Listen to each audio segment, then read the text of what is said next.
وهنايا في العجينه ديال البيتزا عندنا الفورس والفينو، الحليب، غبره، الملحه، الخميره وشويه ديال الزعتر.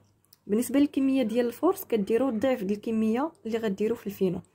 هنايا معلقه ديال الحليب في بلاصه الحليب السائل، الا ما كانش عندكم البودغ ديروا الحليب السائل ماشي مشكل. ودابا غادي نبداو نخلطوا هاد المكونات هادو كاملين. غادي نردهم في شي بول كبر من هادي،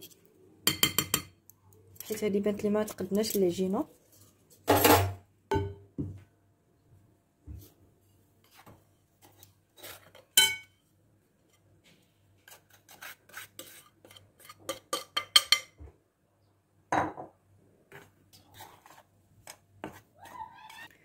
عندنا هنايا كاسه زيت صغير،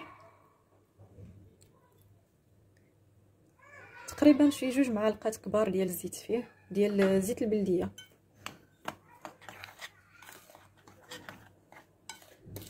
وغادي نبداو دابا كنجمعوا فيها شويه بشويه بالماء دافي.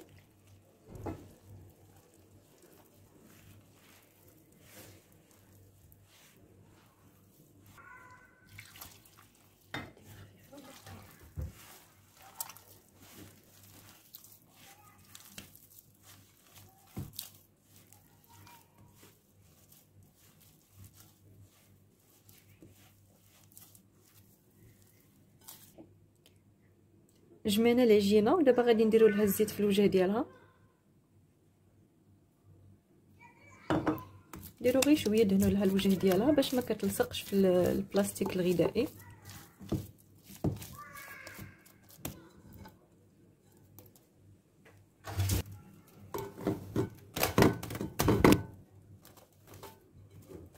نغطيوها مزيان ونخليوها ترتاح على ما نحتاجوها.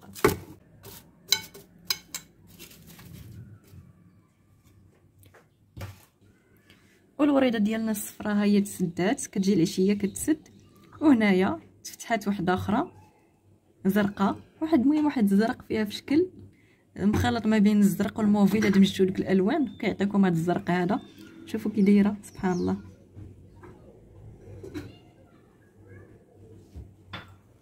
العجينه ديالنا من بعد ما ارتاحت راه تنفخات شي شويه بحال هكا.